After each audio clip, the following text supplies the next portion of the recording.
11 в Україні. Час новин на телеканалі АТР. Я Софія Бляєва. Мої вітання. Депутати Верховної Ради України розглядають законопроекти щодо змін до виборчого законодавства. Триває вечірнє засідання парламенту. Звідти наживо з нами наша Оксана Гуцул. Оксана, вітаю. Які в тебе останні новини? У сесійній залі розглядають зміни до виборчого законодавства. Насправді тут зареєстровано 5 альтернативних законопроєктів. По суті, всі вони мають на меті одне й те саме – це відкриті виборчі списки. Відрізняються лише в деяких деталях, зокрема, яким чином будуть проводитися агітація, як можна розміщувати політичну рекламу тощо.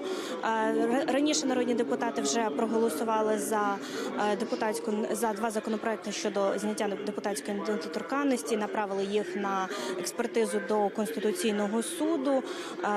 Після цього законопроекти будуть повернені до парламенту, але відбудеться це не раніше початку 2018 року. Про те, чи встигнуть сьогодні проголосувати за виборчу систему і що залишать народні депутати на завтра, стане відомо трохи пізніше. Студія.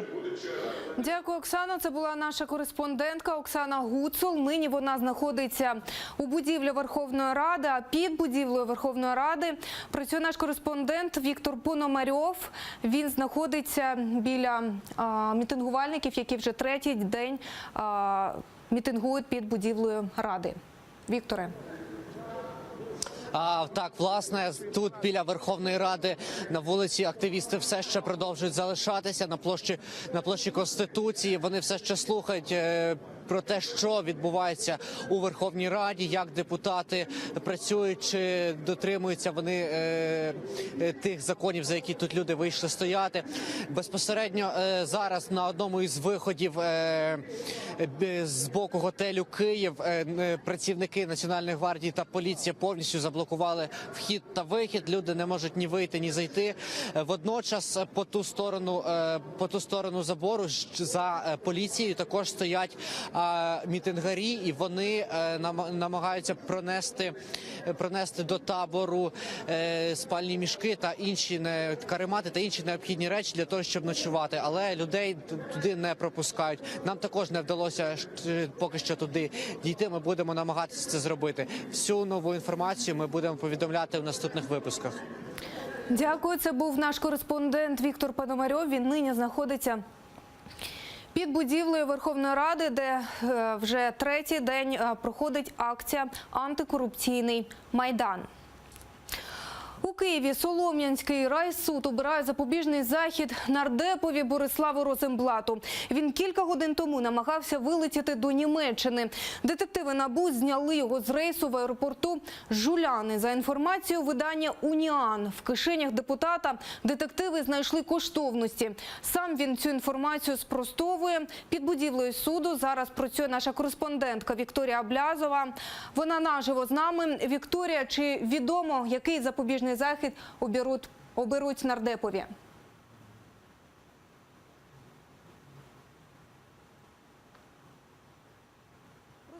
Аби Бориславу Розенблату подовжили запобіжний захід, аби він ще 2 місяці носив електронний браслет, не міг спілкуватися зі свідками, не міг виїжджати з України і, зокрема, покидати Київську та Житомирську область. Сам Борислав Розенблат пояснює, що він нібито писав заздалегідь НАБУ, показав нам листа з роздрукованими авіаквитками про те, що він поїде до Німеччини на кілька днів. Як він нам пояснив, він мав поїхати до Німеччини на обстеження. Також він прокоментував те, що зараз пишуть в соцмережі, про те, що в нього було золото і діаманти. Він сказав, що це нібито подарунки, які він віз племінницям, і це біжутерія.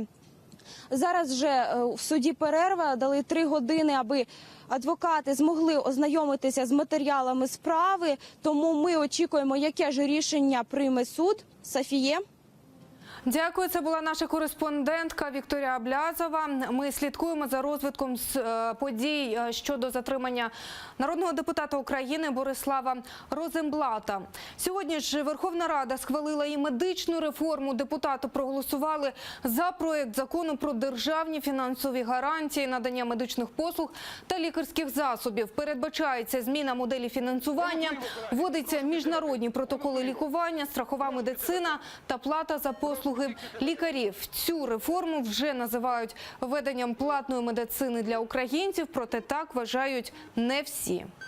Комітет наполягає на тому, що в чинній редакції даного законопроекту це є, по суті, механізм реалізації Конституції України про безоплатну для людей і оплатну сторони держави медичну допомогу. Голосуємо, колеги! Прошу підтримати! Голосуємо!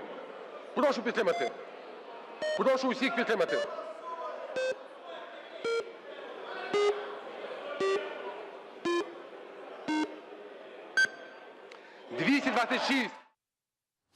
Національна поліція і прокуратура узгодили арешт дівчині, яка вчинила смертельну ДТП в Харкові, в результаті якої загинули 5 осіб. Їй загрожує до 10 років в'язниці. Напередодні увечері в Харкові автомобіль «Лексус», що їхав на червоне світло, перекинувся. Унаслідок ДТП автівку відкинула на тротуар, переповнений людьми. Наразі відомо, що за кермом була 20-річна Олена Зайцева, донька місцевого підприємця.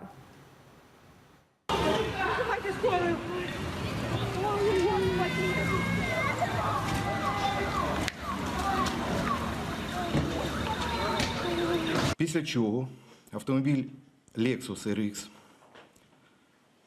виїхав на тротуар, де стався наїзд на пішоходів.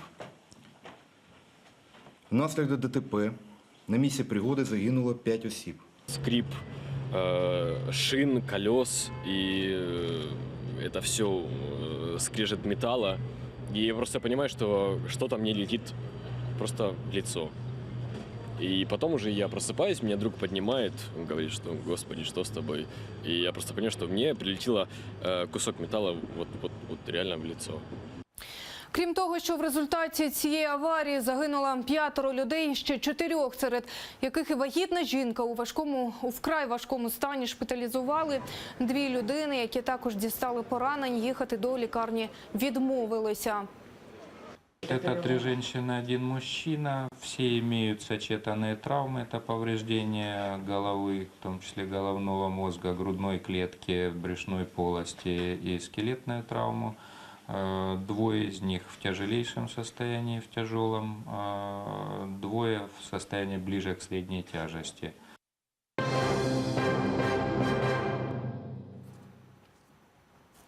Родичі заарештованих 11 жовтня в окупованому Бахчисараї кримських татар відвідали конференцію, присвячену боротьбі з дискримінацією проти мусульман. Захід відбувався в Австрії. На нього з'їхалися більше сотні мусульман зі всієї Європи. Зокрема, дружина одного із заарештованих Муміне Салієва ще раз підкреслила, що репресії в Криму проводяться виключно проти кримських татар. Все это свидетельствует о том, что мы наблюдаем не единичные случаи дискриминации. Этот фактаж – не что иное, как репрессия всего крымско-татарского народа.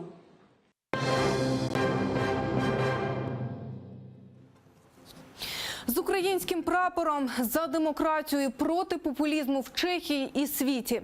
Чеські активісти рушили в автопробіг напередодні парламентських виборів в республіці. Заяву президента Чехії Мілоша Земана про те, що Крим треба продати Росії за газ або гроші, учасники авторалі називають неприпустимим і популістським.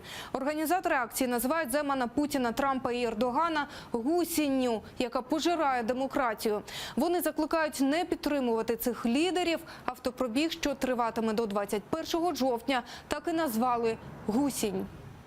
We are not using only У нас есть флаг Украины, потому что очень важно, чтобы Украина победила в этой схватке с Россией, чтобы ваша страна остановила захват своей территории. Ведь если Украину оставят одну, и она не справится, мы будем следующими. Це всі новини на цю мить. Наступний випуск «Заман» не пропустіть вже менш ніж за годину. Далі в ефірі інформаційна програма «Акшам». Залишайтеся з АТР.